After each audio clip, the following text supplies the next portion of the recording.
하나님의 말씀 함께 같이 보겠습니다. 오늘 본문 말씀은 레위기 9장입니다.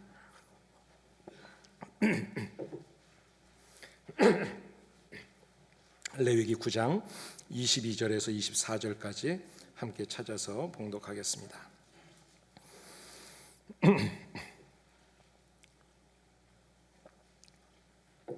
찾으셨으면 함께 같이 봉독합니다. 아론이 백성을 향하여 손을 들어 축복함으로 속죄제와 번제와 화목제를 마치고 내려오니라. 모세와 아론이 회막에 들어갔다가 나와서 백성에게 축복하매 여호와의 영광이 온 백성에게 나타나며 불이 여호와 앞에서 나와 제단 위에 번제물과 기름을 사른지라. 온 백성이 이를 보고 소리 지르며 엎드렸더라. 아멘. 지난 주간 우리가 땡스기빙을 지내는 때에 한국에서는 김영삼 전 대통령이 세상을 떠났다는 소식이 들려왔습니다. 그분은 제가 성장할 때 신앙생활을 했던 교회 안수 집사님과 장로님으로 섬기셨던 분입니다. 특별히 이제 군부 독재 그런 정치적인 핍박 속에서 한국의 어떤 민주주의를 위해서 많은 옥고도 치르고 고초를 겪으면서 헌신했던 분이죠. 제가 1987년도에 김영삼 전 대통령이 펴냈던 신앙 강론집에 정직과 진실이 승리하는 사회라는 그 책을 썼었는데 그 책에 이런 글이 생각이 났습니다. 그리스도인들의 삶은 자기를 비우는 삶으로 시작해서 역사 의식을 갖고 사회에 참여해서 시대적 사명을 완수해야 하는 것이다, 이런 이야기를 했습니다. 인생의 마지막 이제 천국으로 가는 그 향하는 길에서 주변 사람들에게 그분이 이런 유언을 했다 그러죠. 대한민국의 통합과 화합이 이루어졌으면 좋겠다라는 그런 바람을 이야기했다고 합니다. 그분의 죽음 이후에 알려진 검소하게 사셨던 그런 어떤 모습과 또 국가장임에도 불구하고 국민의 부담을 덜어주기 위해서 조촐하게 행사를 치렀다는 소식을 접하면서 장로로서 어떤 성도로서 어떤 성경의 그런 말씀을 기억하고 있었구나 하는 생각이 들었습니다. 전도서 3장이나 시편 90편에 보면 범사에 기한이 있다고 말씀하시고 그리고 우리의 날을 계수하는 것이 지혜라고 그렇게 말씀을 하죠. 예전에 몇 해 전에 김대중 대통령이 서거하기 전에 그 몸이 아파서 이제 병원에 있을 때 죽음을 앞둔 시점에 병문안을 해가지고 관계를 회복하고 그리고 화합하려고 했던 그런 모습을 본 적이 있었습니다. 그런데 그 이후에 자기의 남은 삶을 살면서 마무리를 하나님 앞에서 잘 하지 않았나 하는 생각을 하게 됩니다. 그분의 실수와 허물이 있음에도 불구하고 떠난 이후의 모습을 보면서 많은 사람들이 그분이 성실하게 그리고 또 검소하게 살려고 했던 그런 모습을 기억하고 있다는 것, 아마 본인이 남은 날이 있다는 걸 계수하면서 그 남은 날 동안에 남은 자기의 삶을, 자기를 어떻게 기억하면 좋을까 생각하고 정리하지 않았나 하는 생각을 하게 됩니다. 어떤 대통령으로서도 정치인으로서도 그런 부분이 있겠지만 저는 개인적으로 그리스도인으로서 김영삼 장로님의 그런 죽음이라고 하는 것이 어쨌든 이 사회에 그리스도인들의 영향이 많이 사라진 그런 부분에서 그래도 좋은 영향력을 끼치고 가셨구나 하는 생각에서 마음이 따뜻하고 한편으로는 감사하다는 생각을 하게 됐습니다.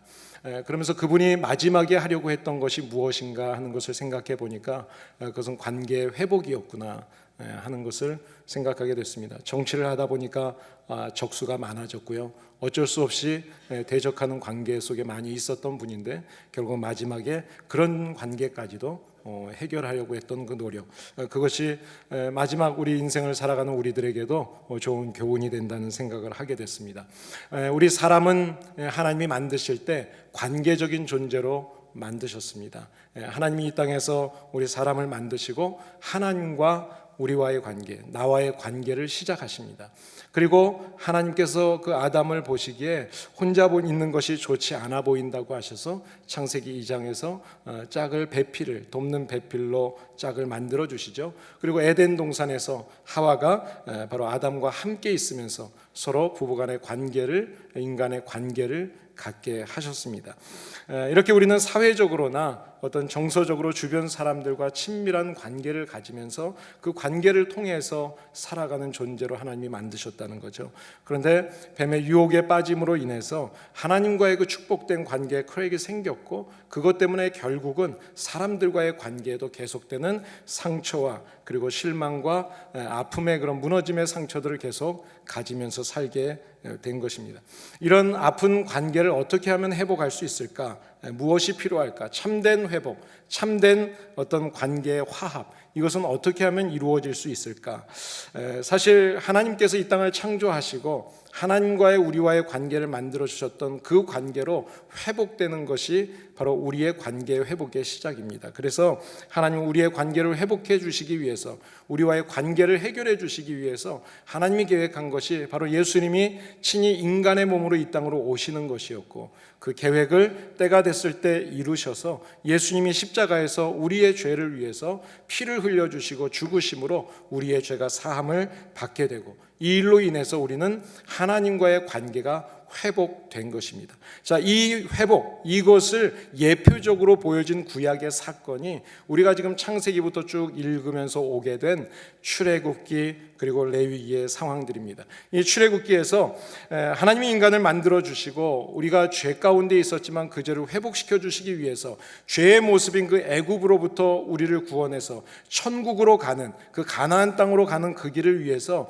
하나님은 만남의 장소를 준비하셨습니다. 그게 바로 성막이었습니다. 그 성막을 만들어 주시고 이제 성막과 함께 제사 제도에 대해서 말씀을 하십니다. 우리가 계속 요즘에 읽었던 레위기 1장에서 7장 말씀을 보시면 하나님은 하나님과 만나기 위해서, 우리가 거룩한 하나님을 만나는데 죄인인 우리들이 하나님을 만나기 위한 그 방법으로 제사 제도를 이야기합니다. 그래서 제사 제도에 대한 규례들을 쭉 말씀하셨죠. 그리고 11장부터 이후의 말씀을 보시게 되면 부정한 것과 정결에 대한 것들을 쭉 말씀하십니다. 그런데 그 중간에 8절부터 10장까지 8장에서 10장에 이루어지는 오늘 우리가 묵상한 말씀의 바탕이 되는 이 말씀 속에서 제사장을 세우시고 이제 하나님과 인간들이 만날 수 있는 그 만남의 중개자 역할을 하는 그 중보자로서의 제사장, 그 세워진 제사장이 하나님 앞에 첫 번째 제사를 드릴 때 있었던 사건, 이 사건을 기록하고 있습니다. 사실 이 이야기는 우리가 출애굽기에서부터 연결되는 말씀입니다. 우리가 읽었던 출애굽기 29장에 보시면 43절 이후에 하나님께서 말씀하십니다. 내가 그 성막에서, 거기서, 그런데 이것은 성막을 이야기합니다. 이스라엘의 자손들을 내가 만나주겠다. 내 영광으로 말미암아 그 성막이 거룩하게 될 것이다 말씀하시면서 아론과 그의 아들들을 통해서 제사장을 삼으시고 그들이 그 제사장의 직분을 함으로 인해서 하나님이 그 예배를 받으실 때 하나님이 너희의 하나님이 되고 내가 이스라엘을 애굽으로부터 구원한 하나님이라는 것을 알게 하겠다. 내가 그 하나님이다. 그렇게 말씀하셨습니다. 이 말씀, 이 출애굽기 29장 43절 이후의 말씀은 출애굽기와 레위기의 말씀을 함축한, 아주 짧게 요약한 한 구절이라고 할 수가 있는 것입니다. 하나님께서 이스라엘 백성들을 출애굽시키셨고 그리고 광야에서 그들과 맺었던 그 언약, 그 언약의 목적, 그 언약을 맺으신 그 목적이 무엇이냐? 그것은 다른 것이 아니라 하나님이 그들과 다시 함께 해 주실 것이고 함께 그들과 함께 할 뿐만 아니라 그들의 하나님이 되어 주시겠다. 이것이 하나님이 출애굽시킨 목적이라는 거예요. 다시 말하면 하나님과 이스라엘 백성들과의 관계가 끊어졌던 관계를 다시 회복시키겠다. 다시 만나게 해주시겠다는 거죠. 여러분, 사람과의 관계가 끊어졌어요. 단절되면 다시 만나지 않게 됩니다. 그것을 회복하기 위해서는 일단 만나야 되는 거예요. 그 만남을 하나님이 만들어 주시겠다는 거예요. 그리고 그 만남을 통해서 하나님이 너의 하나님이 된다라는 것을 확인시켜 주시겠다. 이것이 바로 이 말씀의 핵심적인 말씀입니다. 그런데 이렇게 하기 위해서 중요한 것이 있다는 거예요. 거룩하신 하나님을 죄인인 우리들이 만나기 위해서는 행해야 될 선행 조건이 있어요. 그 네 가지를 우리가 출애굽기와 레위기를 통해서 배우는 겁니다. 그것이 뭔가 하면 하나님을 만나기 위해서는 장소가 있어야 된다는 겁니다. 그것이 성막이라는 것입니다. 그리고 하나님을 만나기 위해서는 제도적인 제사 제도가 필요했다는 거예요. 그래서 하나님이 제사 제도를 주십니다. 그리고 인간과 하나님이 다시 만나는 그 중보자의 역할을 하기 위해서 제사장을 세우십니다. 그리고 그 제사장은 거룩해야 한다는 것입니다. 그래서 1장에서 7장의 말씀을 보시게 되면 이제 7장 우리가 읽지 않았지만 그 앞에 8장 말씀으로 쭉 연결이 되면서 그 말씀 속에서 위임식을 하는 모습이 나오게 되죠. 거룩하게 하는 모습이 나오게 되는 겁니다. 자, 출애굽기와 이 레위기라고 하는 말씀은 이런 순서를 따라서 지금 진행이 돼가고 있는 거예요. 우리가 출애굽기, 레위기 그러면 성경이 어렵다고 생각할 수 있는데 이런 부분을 잘 보고 보면 하나님이 우리에게 어떻게 은혜를 베푸시는지 그 스토리를 우리가 쭉 알 수가 있는 겁니다. 자, 1장부터 7장까지 이제 제사 제도에 대해서 말씀하셨어요. 그런데 이제는 그 제사를 이루기 위해서 성막도 있고 제사 제도도 있다면 제사장이 필요한 거예요. 그 제사장을 세우십니다. 그리고 그 성물들, 기물들을 다 깨끗하게 거룩하게 하시는 작업을 하셨어요. 자, 그런데 오늘 이제 8장에서 9장 말씀을 쭉 보시게 되면 아론과 그 아들들을 거룩하게 하셔서 제사장으로 세우고 그리고 그들을 통해서 하나님이 예배를 드리게 하신 이후에 그 제사가 끝난 다음에 하나님의 영광이 그들에게 임하셨다는 거예요. 임하시겠다 말씀하시고 하나님의 영광이 임하는 겁니다. 여러분, 우리가 이미 앞에서 본 것처럼 우리가 이전에도 이미 하나님의 영광이 이스라엘 백성들 가운데 임재했던 것을 우리가 보았습니다. 언제였어요? 시내산에서 하나님께서 언약을 맺을 때 보여주셨습니다. 임재하셨습니다. 그리고 출애굽기 40장에서는 성막이 완성됐을 때 하나님이 그들 가운데 임재하셨다 그랬습니다. 자, 그리고 이제 오늘 본문에서 아론이 대제사장으로서 첫 번째 제사를 드릴 때 바로 이때 하나님의 영광이 임재하게 된 거예요. 그 관계 회복을 이루어주는 사건이 이루어졌다는 겁니다. 그러면 어떻게 다시 이런 영광을 보게 될 수 있었을까요? 여러분, 사실 이스라엘 백성들이 하나님과의 관계를 갖던 중에서 그들이 관계를 맺지 못하게 된 이유 중에 하나가 뭔가 하면 그들이 범죄했습니다. 금송아지 사건을 통해서 범죄함으로 하나님이 떠나게 되는 거예요.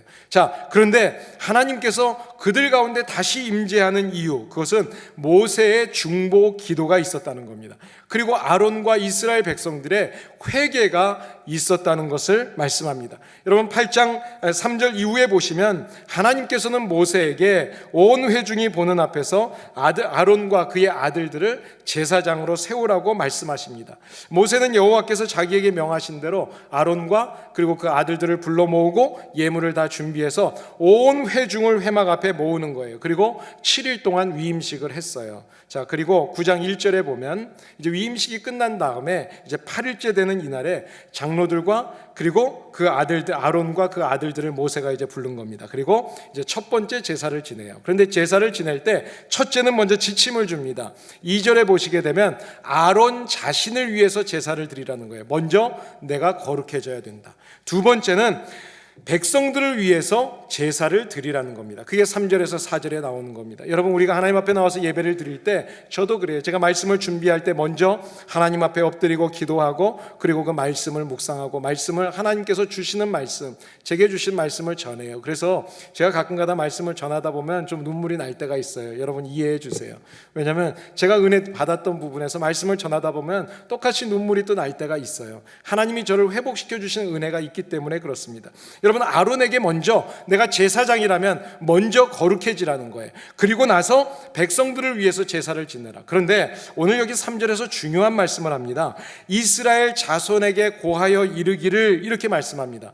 여러분, 이 말씀이 왜 중요한가 하면 모세가 지금 아론에게 이야기한 것을 아론이 백성들에게 전달하게 하는 거예요. 여러분, 하나님께서 모세를 부르셔서 모세를 통해서 하나님의 사역을 이루어 가시는 이 출애굽 과정을 보시게 되면 출애굽 광야에서 하나님이 모세를 세우십니다. 그리고 아론을 세웠어요. 그 이후에 어떻게 했는가 하면 반복되는 패턴을 보게 되면 하나님이 모세에게 이야기합니다. 그러면 모세가 아론에게 이야기합니다. 그럼 아론이 백성들에게 전달하는 거예요. 이 패턴이 계속 이어졌어요. 그런데 이 패턴이 언제 끊어졌는가 하면 출애굽기 32장에서 금송아지 사건 때 이 패턴이 끊어지는 겁니다. 하나님이 더 이상 아론에게 말씀을 전하게 하지 않습니다. 이제는 거기서 끊어졌어요. 그런데 레위기 8장에 와서 아론이 대제사장이 된 이후에 다시 이제 이 사건이 반복이 되는 겁니다. 하나님이 모세에게, 모세가 아론에게, 아론이 백성들에게 전달되는 패턴이 다시 시작이 됐어요. 그리고 이 8장에서 아론의 이름이 등장하는 거예요. 여러분, 출애굽기와 레위기를 읽다가 금송아지 사건에서 아론이 나왔습니다. 그런데 금송아지 사건 때문에 수많은 사람이 죽었죠. 3,000명이 죽었어요. 자, 그 죄를 지은 사람들, 경배했던 사람들이 다 죽었으니까 우리가 쉽게 생각하면 아론은 죽었다라고 생각할 수 있어요. 그런데 지금 여기 8장에서 아론이 또 나온단 말이에요. 그럼 이 아론하고 그 아론하고 같은 아론일까? 다른 아론일까? 우리가 생각하는 분들이 생길 수 있습니다. 그런데 결론부터 말씀드리면 동일한 인물입니다. 동일한 인물이에요. 자, 그렇다면 출애굽기에서 본 것처럼 이 금송아지 사건, 이것 때문에 3,000명이 죽었습니다. 여러분, 더군다나 하나님 앞에서 제사를 드리도록 이제 세워질 그 아론이라고 하는 사람이 모세가 오지 않는다고 다른 사람을 세워달라는 이야기에 금 귀고리를 다 가져오라 그래서 그걸 녹여서 금송아지를 만들었습니다. 그리고 거기에다가 이 금송아지가 바로 너희들을 애굽으로부터 인도한 신이라고 선언을 하는 거예요. 그리고 거기에다 제사를 지냈어요. 당연히 죽어야 될 사람 아닙니까? 그런데 죽지 않았다. 그러면 좀 이상한 거잖아요. 더군다나 우리가 10장에서 본 것처럼 그 아론의 아들들은 제사를 지냈는데 하나님이 명령하시지 않은 불, 다른 불로 제사를 지냈다는 것으로 인해서 그 자리에서 죽었습니다. 죽임을 당했어요. 자, 그렇다면 이것은 뭔가 잘못됐다라고 우리가 생각할 수 있죠. 좀 문제가 있다, 이렇게 우리가 형평성에 대해서나 어떤 의문을 가지고 이야기할 수가 있습니다. 그런데 이 아론의 아들 나답과 아비후라고 하는 사람들은 어떤 주변 사람의 압력이 있었던 건 아닙니다. 자기 스스로 자기의 생각, 자기 계획, 자기 기준에 따라서 자기의 임의대로 하나님의 법, 하나님 앞에 예배드리는 법을 마음대로 바꾸었다는 거예요. 그래서 죽임을 당한 겁니다. 그런데 오늘 지금 이 말씀을 보시게 되면 아론이 지금 다시 등장했어요. 자, 그럼 아론은 왜 살려줬습니까? 그 이유를 성경에서 우리가 찾을 수가 있습니다. 출애굽기 32장 10절에 보시면 아론은 하나님이 진노하셔서 이스라엘 백성 모두를 다 죽이겠다고 말씀하셨어요. 다 진멸하시겠다 계획하셨습니다. 그리고 선언하셨어요. 그런데 그 선언을 하자마자 곧바로 이어서 31절에 모세가 뭐 하는가 하면 중보 기도하는 겁니다. 이스라엘 백성들의 죄를 살려주세요. 하나님, 내 생명책에서 내 이름이 지워져도 좋으니 하나님 이스라엘 백성을 살려주세요. 중보 기도합니다. 그 기도를 하나님이 들으셨습니다. 그리고 용서해 주셨습니다. 그런데 모세의 그 기도 때문에 온 백성이 다 살아야 되는데 3,000명은 죽었잖아요. 그럼 왜 이 아론은 사는 걸까요? 우리가 여기서는 나타나지 않지만 모세오경의 다른 부분에 보면 이 말씀이 등장합니다. 신명기 9장 20절에 보시면 좀 더 자세하게 설명이 되는데, 여호와께서 아론에게 진노하셔서 아론을 죽이려고 멸하시겠다고 하셨을 때 바로 모세가 하나님 앞에 형 아론을 위해서 기도했다고 이야기합니다. 여러분, 모세가 이스라엘 백성들을 위해서 기도했을 뿐만 아니라 그 형 아론을 위해서 특별히 중보하며 기도했다는 거예요. 그 기도를 하나님이 들으셨다는 것입니다. 그리고 또 한편으로는 모세가 그 범죄한 이스라엘 백성들을 향해서 분명히 선언했습니다. 지금이라도 너희들이 하나님 편에 설 자들은 이쪽으로 서라, 하나님 편으로 서라라고 이야기했을 때 누가 옮겨갔어요? 누가 옮겨갔어요? 우리가 다 보셨잖아요. 기억 안 나세요? 레위 자손들이 옮겨갔어요. 여러분, 아론이 어디 자손입니까? 레위 자손입니다. 아론도 회개하고, 이제라도 회개하고 하나님 용서해 주세요. 그리고 이제는 세상 편이 아니라, 사람들 편이 아니라 하나님 편으로 섰다는 겁니다. 그것 때문에 하나님께서 그를 살려주신 겁니다. 여러분, 그랬기 때문에 이제 다시 그 사명을 감당할 수 있는 위치가 됐어요. 그런데 사람들이 생각하면 어떠겠어요? 아니, 저런 사람이 어떻게 다시 그 일을 할 수 있어? 저 사람 때문에 3,000명이나 죽었는데 라고 이야기할 수 있겠죠. 그래서 하나님께서는 모든 사람들 앞에서, 그리고 그 장로들 앞에서 그를 다시 세워주고 인정해 주시는 것입니다. 그래서 이 제사장 직분이라고 하는 것은 사람이 세우는 게 아니라는 거예요. 하나님이 친히 선택하시고 하나님이 친히 부르셔서 세우시는 것이다. 히브리서 기자는 히브리서 5장에서 이렇게 이야기합니다. 이 존귀는 아무나 스스로 취할 수 있는 것이 아니다. 이 제사장의 직분은 아무나 자기가 갖고 싶어서 갖는 것이 아니다. 오직 아론처럼 하나님의 부르심을 입은 자만 가능하다고 그렇게 이야기합니다. 그렇습니다. 그럼에도 불구하고 그것을 가지고 이야기할 수 있는 상황, 그 상황을 하나님께서 아시고 모든 이스라엘 백성들, 장로들을 다 불러놓고 그 앞에서 하나님이 그를 세워주시는 것입니다. 여러분, 이때 아론이 얼마나 놀랐을까요? 아론이 얼마나 감사했을까요? 본인 스스로가 알잖아요. 자기가 하나님의 종으로 쓰임받아야 될 사람이 그 하나님의 이름을 더럽히는 데 앞장서고, 그리고 수많은 사람이 죽는데 자기가 그 일조를, 가장 중요한 역할을 한 사람입니다. 그렇다면 평생 동안 그 아픔을, 그 마음의 괴로움을 가지고 살아야 될 사람 아니겠어요? 그런데 하나님이 그를 살려주셨을 뿐만 아니라 그를 다시 지도자로 세워주시는 거예요. 그 모습 속에서 이 아론은 하나님의 은혜를 경험했을 거예요. 그리고 평생 동안 그 하나님의 은혜를 기억하면서 살았을 것입니다. 그렇습니다. 우리도 아론처럼 이 세상을 살아가는데 세상의 압력이 우리에게 있을 수 있어요. 직장 생활을 하고 비즈니스를 하고 신앙생활하는 가운데 그래도 이 정도는 내가 대충 넘어가도 되지 않을까, 그런 우리에게 오는 유혹이 있을 겁니다. 세상의 압력이 있을 수 있을 겁니다. 그때 우리가 죄를 범하지 않도록 주님이 기도하고 계십니다. 그리고 저와 여러분들이 아론처럼 하나님, 내가 또 그 욕에 넘어갔던 것을 용서해 주세요. 주님 앞에 기도하고 주님 앞에 엎드리고 다시 제가 하나님 편에 서겠습니다라고 우리의 방향을 선회한다면 하나님께서는 다시 우리들을 사용해 주시고 저와 여러분을 통해서, 우리 가정을 통해서, 우리 교회를 통해서 하나님의 일들을 이루어 주실 줄을 믿습니다. 두 번째로, 어떻게 하나님의 영광을 다시 볼 수 있게 되었을까요? 두 번째로는 하나님의 명령하신 대로 온전히 순종했다는 것입니다. 8장 4절 말씀을 보시면 모세가 여호와께서 자기에게 명령하신 대로 모든 사람들을 다 불러 모았다라는 말씀이 나옵니다. 이 말씀, 여호와께서 자기에게 명하신 대로 했다, 명령하신 대로 했다라는 표현이 우리가 지금 읽고 있는 레위기에 8장에서 10장 이 세 장만 봐도요 16번이나 등장합니다. 그리고 우리가 출애굽기에서 이스라엘 사람들이 이 성막을 완성할 때 하나님이 왜 기뻐하시고 왜 받아주셨어요? 그때도 하나님이 명령하신 대로 다 그대로 행했다는 겁니다. 여러분 9장 5절에 보시게 되면 백성들이 장로들과 함께 예물을 준비하고 회막 앞으로 나온 뒤에 이어지는 6절에 보면 모세가 아론과 함께 모든 백성들을 축복합니다. 그러면서 명령하면서 순종하게 된, 하나님의 명령을 순종하면 너희들이 하나님의 임재하심을 보게 될 것이라고 축복해요. 그래요. 하나님의 임재를 어떻게 볼 수 있느냐? 하나님의 말씀대로 순종하면이라는 거예요. 그런데 이 말씀이 나오기 바로 전에 4절에도 이미 그 말씀이 주어졌어요. 어떻게 주어졌는가 하면 아론과 그의 아들들과 그의 백성들의 장로들이 있을 때 얘기했어요. 그러니까 지도자들만 있을 때 그 이야기를 했어요. 그런데 이번에는 온 백성이 다 있는 상황에서 너희들이 하나님의 말씀대로 명령대로 따르면 너희들에게 하나님이 임재하실 것이다, 너희들을 만나 주실 것이다 이야기합니다. 여러분, 이스라엘 백성들이 이 당시의 상황에 얼마나 흥분했을지 여러분 한번 상상을 해보세요. 구약의 말씀을 묵상할 때는 여러분이 그 상황을 한번 그려보면 좋습니다. 여러분, 이스라엘 백성들은 하나님으로부터 버림을 받았다고 생각할 수 있어요. 금송아지를, 출애굽시켜준 그 하나님의 은혜를 저버리고 금송아지를 세워놓고 거기다 절을 했습니다. 그때 하나님께서 33장의 출애굽기에서 뭐라고 말씀하시는가 하면 그 회개하니까 모세의 중보기도를 들으시고 내가 다 용서하겠다는 거예요. 용서는 하지만 내가 너희들과 함께 같이 가지 않겠다. 가나안 땅 용서해 줬다. 가나안 땅 가게 해주시겠다.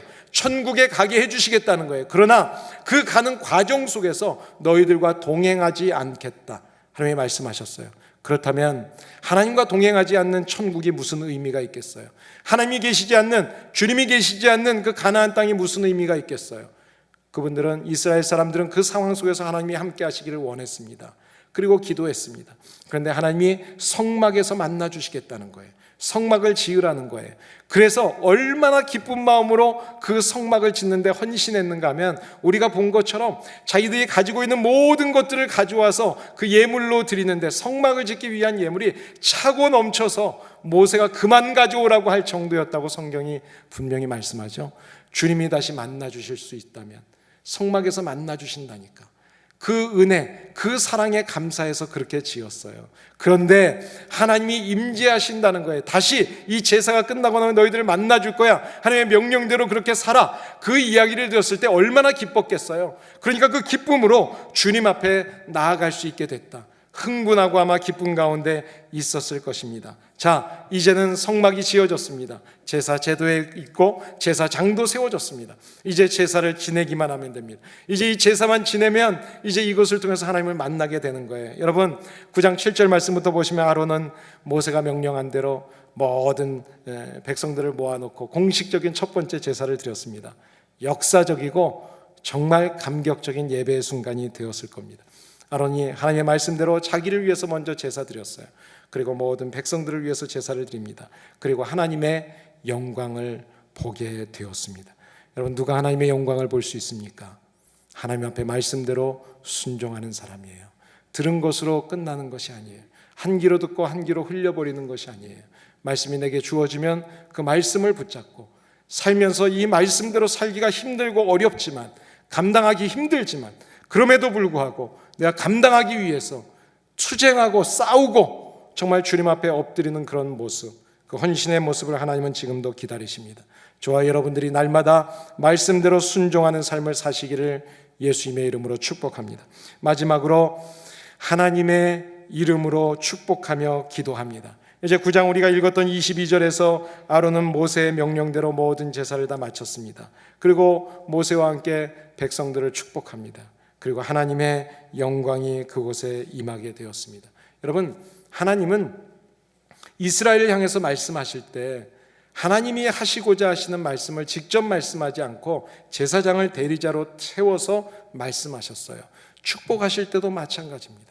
제사장을 통해서 하나님의 말씀을 전하시는 거예요. 자, 그렇다고 해서 제사장이 복을 주는 게 아니죠. 하나님이 복을 주십니다. 그러나 그 하나님의 복은 누구를 통해서 전달되어지는 거예요? 제사장을 통해서 전달되어지는 거예요.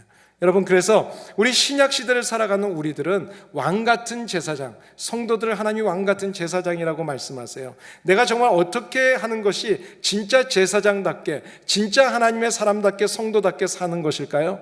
여러분, 입술을 열어서 다른 사람을 비판하면 안 돼요. 시기하지 마세요. 질투하지 마세요. 욕하지 마세요. 하나님의 사람들은 왕같은 제사장이 되었다면 축복하는 입술이 되어야 됩니다. 전하는 입술이 되어야 됩니다. 복음을 전하고 사랑을 전하고 중보 기도하는 입술이 되어야 되는 거예요.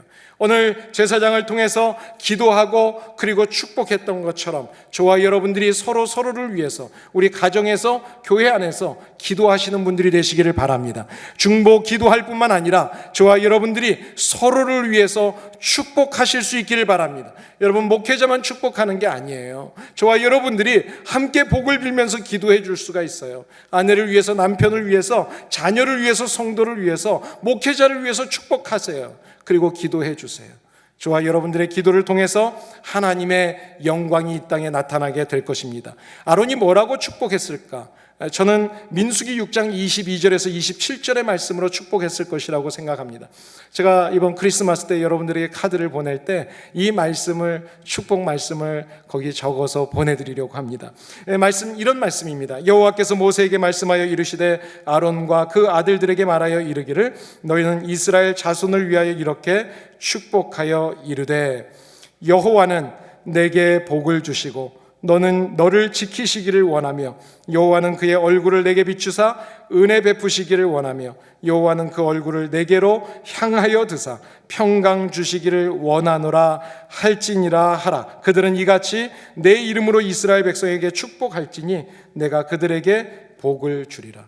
여러분, 하나님이 저와 여러분들에게 원하십니다. 복을 주고 그리고 은혜를 주시고 평강을 주시는 그 하나님의 복을 우리의 입술을 통해서 전하라는 거예요. 오늘 저와 여러분들의 입술이 그런 입술 되기를 예수님의 이름으로 축복합니다.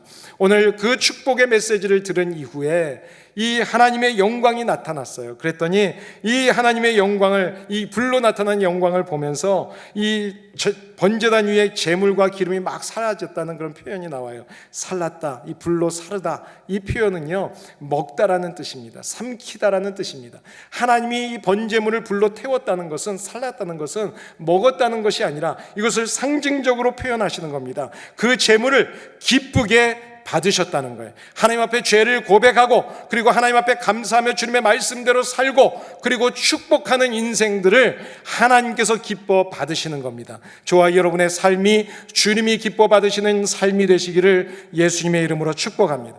그리고 엎드렸습니다. 그 자리에서 엎드렸어요. 이 엎드렸다는 것은 경외감을 가지고 경배했다는 것입니다. 여러분, 참된 예배는 어떤 예배일까요? 어떤 예배가 올바른 예배일까요? 여러분, 예배의 순서가 중요한 것이 아닙니다. 그 예배 가운데 우리가 하나님 앞에 우리의 진정한 회개가 있고, 하나님을 찬양드리고 하나님의 말씀을 들은 다음에 그 말씀을 따라서 살겠다는 결단, 그리고 삶 속에서 이루어지는 예배, 이것이 진정한 예배인 것을 믿으시기 바랍니다. 여러분, 하나님 앞에서 매일의 삶이 예배되시기를 바랍니다. 오늘 예배드리는 이 예배를 통해서 하나님을 경험하시기를 바랍니다. 하나님의 살아계심을 오늘 느끼시기를 바랍니다. 이 예배를 통해서 하나님이 저와 여러분들에게 은혜를 베풀어 주시고 삶 속에서 은혜를 베풀어 주실 줄을 믿습니다. 시내산에서 언약을 주실 때 하나님은 임재하셨습니다. 성막을 하나님의 말씀대로 지었을 때 하나님은 임재하셨습니다. 오늘 하나님께서 중보자 아론의 첫 번째 예배를 받으시고, 그리고 하나님은 그 예배를 통해서 하나님이 다시 한번 만나 주셨습니다. 이것은 예수 그리스도를 통해서 모두가 다 성취되고 이루어졌습니다. 사도행전이나 누가복음 24장 이런 데 말씀을 보시면 예수님이 대제사장이 되셔서 우리에게 오셔서 우리의 죄를 짊어진 하나님의 어린 양이 되셨고, 십자가에서 물과 피를 흘리시면서 우리의 죄를 다 사해 주셔서 우리의 죄를 구속해 주셨다고 말씀합니다. 그리고 부활하셔서 지금 승천하셔서 저 하늘나라에 올라가시면서 제자들을 축복해 주셨을 뿐만 아니라 지금은 하늘나라에서 저와 여러분을 위해서 중보하며 기도하시는 분이 주님이세요. 그리고 지금 하나님으로부터, 그 하늘로부터 내려오신 이 성령님, 그 성령님이 바로 우리에게, 우리 이 예배 가운데, 우리의 교회 가운데 친히 임재하여 주셔서 이 성령 강림의 은혜를 우리들에게 허락해 주셨고, 오늘 우리가 드려지는 이 예배 가운데도 성령님이 우리와 함께 하시면서 우리의 예배를 받아주시고 우리에게 은혜를 베풀어 주시는 것입니다. 여러분, 그렇다면 우리가 그 은혜를 받은 사람답게 날마다 기뻐해야 하지 않을까요? 이 세상의 삶이 아무리 힘들고 어려운 삶 속에 있다 할지라도 우리는 구원받은 그 은혜 하나만 생각해도 우리는 감사해야 합니다. 그리고 기뻐해야 합니다. 그리고 그 감사와 감격을 가지고 주님 앞에 예배드리는 예배자가 되어야 할 것입니다. 여러분, 지금 마음이 어떤 마음이십니까? 하늘을 돌아보면서 경제적으로 어려웠던 일 때문에, 건강의 연약함 때문에, 또 사람과의 관계의 어려움 때문에 여러분 힘드시고 어려운 마음, 그런 마음 때문에 하나님 앞에 예배를 드리지만 지금 차가운 마음으로, 상한 마음으로 지금 이 자리에 계시지는 않습니까? 우리가 성령이 거하시는 성전이라면 거룩하신 하나님이 우리 안에 계실 수 있도록 이 시간에 우리의 죄를 주님 앞에 날마다 고백할 뿐만 아니라 깨끗함을 입은 사람답게 주님 앞에 예배드리며 우리의 황폐했던 마음, 우리의 더러웠던 마음, 영적인 침체들을 하나님의 피값으로, 주님의 피값으로 씻음받기를 원합니다. 지금 만약에 내 심령이 황폐해져 있고 내가 침체된 마음 가운데 있다면 나의 교만과 나의 무지함을 하나님의 사랑으로 지금 다스리고자 하시는 하나님의 징계라는 것을 아셔야 합니다. 여러분, 예수님은 우리에게 감사하는 사람이 진짜 구원받은 사람이라고 말씀합니다. 누가복음의 17장에 보시면 주님께서 10명의 문둥병자를 고쳐주십니다. 10명의 문둥병자는 우리가 레위기를 지금 읽는 것처럼 지난주에 읽었었죠. 그 문둥병, 나병이 걸린 사람들은 제사장에게 보여주고 인정을 받아야 합니다. 9명은 육신의 고침을 받았어요. 그리고 이제는 사회적인 지위를 확보하고 공동체 속에 들어가고 이제 사회생활을 하는 것에 관심이 있었기 때문에 제사장을 찾아갔습니다. 그러나 한 사람은 자기를 고쳐주신 주님 앞에 와서 감사했습니다. 육신의 고통을 해결해 주신 주님 앞에 감사할 때 주님께서는 그의 영혼의 문제를 해결해 주셨습니다. 그렇습니다. 우리 예수님의 십자가의 은혜, 그 은혜를 우리가 깊이 감사하고 이 땅에서 살면서 겪게 되는 그 어떤 문제라도 그 문제를 주님 앞에 내어놓고 그것 때문에 내 영혼이 갈급해지지 않도록 주님 앞에 엎드리며 기도할 수 있기를 바랍니다. 2015년의 11월 마지막 주일입니다. 말씀을 준비하면서 어제 그런 생각이 들더라고요. 이제 2015년도 이제 한 달 남았구나. 한 달 남았다면 혹시 나에게 2016년이 주어지지 않는다면, 나에게 인생이 한 달밖에 남지 않았다면 내가 어떻게 살아야 될까? 그런 생각을 혼자 조용히 하게 됐습니다. 톨스토이가 이런 이야기를 했습니다. 이 세상에서 죽을 만큼 확실한 것은 없다. 죽음은 모든 사람들에게 다 있다는 거죠. 확실한 사실인데도 불구하고 사람들은 겨울을 준비하지만 죽음을 준비하지 않는다고 이야기했습니다. 아주 중요한 이야기라는 생각이 듭니다. 사람들이 죽음이 얼마 남지 않았다고 느껴질 때, 그때 삶에서 가장 중요하게 생각하는 게 뭘까요? 저는 날마다 여러분들에게 말씀드렸지만 매일 아침 시작할 때마다 제 유언장을 읽어보고 제 천국 환송 예배 순서들을 봅니다. 어제는 제가 정말 30일만 딱 남았다면 어떨까? 그것조차도 내가 알 수 없는 것이지만 그 30일을 어떻게 살면 좋을까? 여러분 어떻게 살게 될까요? 뭐에 대해서 가장 중요하게 생각할까요? 돈일까요? 아니면 좋은 집일까요? 어떤 환경적인 것들일까요? 그렇지 않다는 생각이 들었습니다. 한 사람의 죽음을 지난 주간에 보면서, 그리고 그 사람의 정치 생활 평생이 투쟁의 삶을 살았지만 모두가 화평하고 화합하기를 원했던 한 사람의 모습을 보면서 그렇습니다. 마지막이 남았다는 것을 아는 사람들, 그분들의 동일한 고백은 그동안의 관계가 상했던 분들과 관계를 회복하고 싶다는 이야기를 합니다. 그렇습니다. 오늘 내 옆에 있는 가족들, 그리고 우리 함께 신앙생활했던 1년 동안 함께 기도해주고 격려해주고 도와주었던 성도들, 그런 분들에게 이런 표현을 하면 좋겠어요. 나의 혹시 실수, 거친 행동, 그런 말 때문에 상처를 받았다면 미안해요. 그럼에도 불구하고 내 옆에 지금까지 있어줘서 고맙습니다. 앞으로는 고마운 마음으로 사랑하며 살겠습니다. 여러분, 그런 마음으로 오늘 집에 가셔서, 그리고 오늘 이후에 12월 한 달 동안 그렇게 사셨으면 좋겠습니다.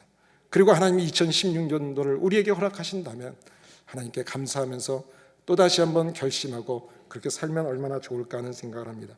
그러기를 위해서 여러분들에게 숙제를 좀 하나 주고 싶어요. 여러분, 한 달밖에 정말 살 수 없다면 여러분 어떻게 하시겠어요? 한번 꼭 만나야 될 사람 한번 오늘 집에 가셔서 적어봤으면 좋겠습니다. 30일 동안 내가 만나야 될 사람 한번 적어보세요. 만날 수 없다면 전화라도 할 수 있을 겁니다. 그리고 그분과 마음을 통하기 위해서, 관계를 회복하기 위해서 내가 무엇을 하면 좋을까 한번 옆에다 적어보세요. 그리고 내 말과 내 행동과 나의 대화의 단절과 침묵 때문에 상처받은 사람, 또 그런 것 때문에 내가 상처를 받았었다면 용서를 구하고 용서해주면 어떻겠습니까? 그리고 여러분, 이번 한 달 동안은 정말 여러분이 이민생활에 바쁘고 힘드시겠지만 가족들과 좋은 시간을 좀 가지셨으면 좋겠습니다. 아무리 바빠도 아이들이 어리면 공원에도 좀 가시고요. 가족이 함께 따뜻한 차 한 잔, 그리고 여러분 정말 생각나시는 분, 힘들고 어려운 분은, 저보다 힘든 분은 반드시 있습니다. 그분들 몇 분들과 함께 따뜻한 저녁이라도 나누시면 얼마나 좋겠어요. 이 안에 마지막 한 달을 정말 후회 없이 살 수 있도록 저와 여러분들이 가장 먼저 내가 해야 될 일이 뭘까? 정말 30일밖에 없다면 그 생각하면서 12월 한 달을 한번 살아봤으면 좋겠습니다. 함께 같이 기도하시겠습니다.